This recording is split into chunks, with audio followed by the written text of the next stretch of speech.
Some of you might be at home whilst you're studying. Some of you may be sleeping. You might have an encounter. But remember this. There is always a place where Jesus meets with us. You might be there saying, why me? Why has this thing happened to me? I didn't do anything to deserve this.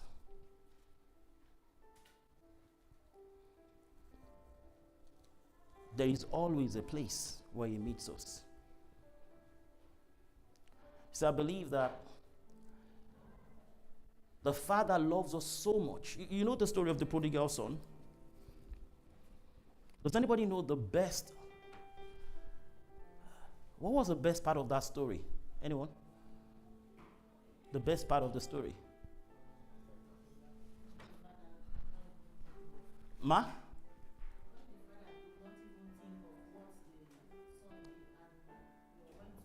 Thank you, Ma. Thank you, Ma. Any other person? What was the best part of that story? In your view, anyway. Mommy said when the father went to him. Any other person? Acceptance. Anyone at the back? Sir? I think the best part is when his son realized that. When he came to his senses. I have a father. And I'll go back. So when he came, Bible says he came back to his senses. You know that the father will not train him. The father will always. Okay. Okay. Thank you. Any other person? Yes, sir.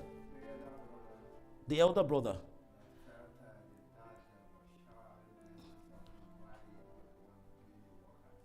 Okay. And that's, maybe one of these days we'll look into that story, because many of us in this place as Christians, we act like the elder brother. Yeah, after all, I've been doing everything. This useless sinner all of a sudden has turned back, and then we are all rejoicing in heaven.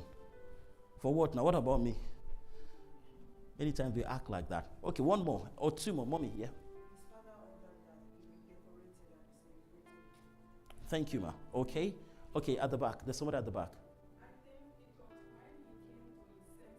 When he came to his senses. Okay, to his father.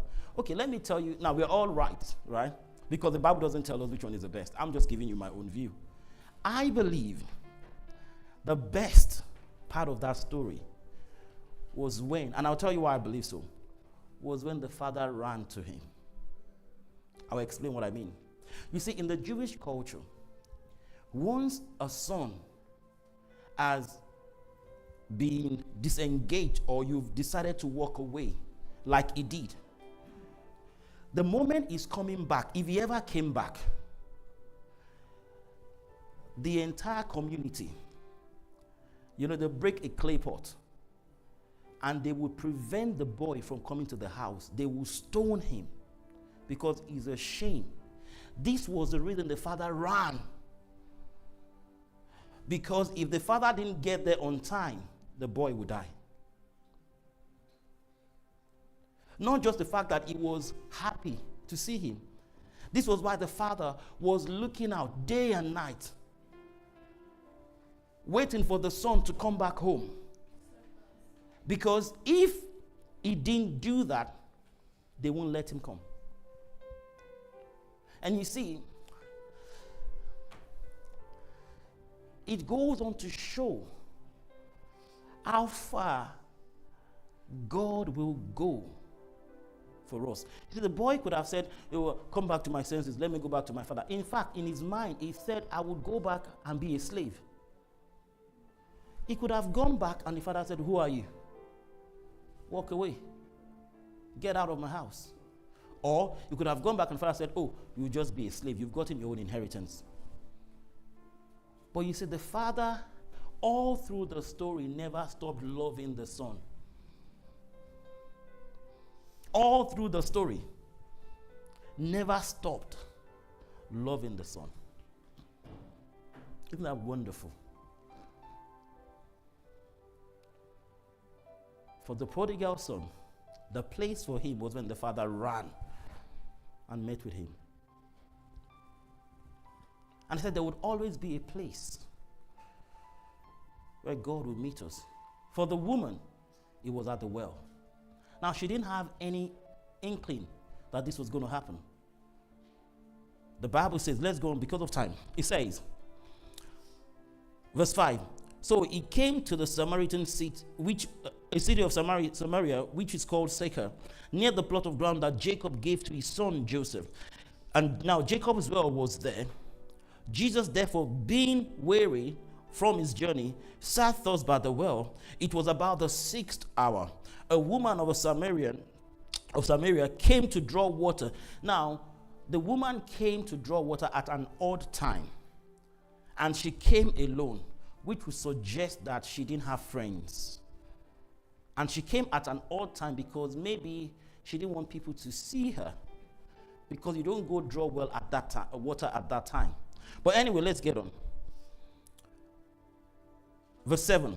A woman of Samaria came to draw water. Jesus said to her, give me a drink. Hiya.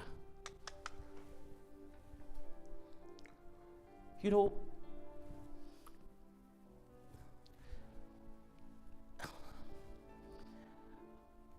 I sometimes wonder how, in some ways, we've missed the point of reaching out to people. Sometimes we feel like, unless I show that I'm spiritual, you know, at your place of work, amongst your friends, no. Look at how Jesus met with this woman.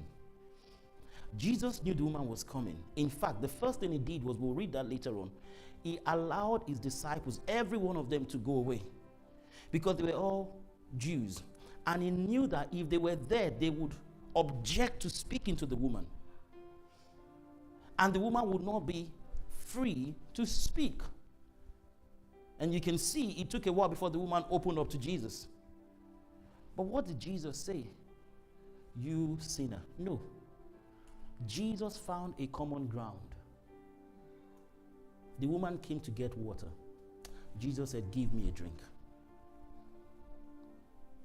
You see, there is wisdom in reaching out to people. Don't try to be high and mighty. Fine. With the Spirit of God, it gives us wisdom. When they caught the woman that was found caught in the very act of adultery, what did Jesus do? Remember, the Bible said they threw her on the floor. And they said, this woman was caught in the very act. The law of Moses says to stone. What do you say? What did Jesus do? Very telling. The Bible says, he said, let him that has not sinned cast the first stone. But then what did he do? He stooped down to that woman's level, eyeball to eyeball. I'm here with you, don't worry. There is a way. Jesus said to this woman, give me a drink. He found a common ground. The second thing, number 2, because of time, if there is a place where God meets us, there is a plan.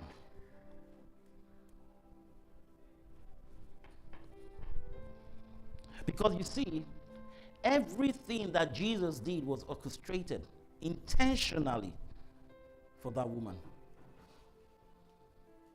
He knew the woman was coming to get water. So first thing he did was, my disciples, go and look for food. And then he carefully found a common ground to speak with this woman. And if you see with the way the woman responded, look at what he said. It says, give me a drink, for it is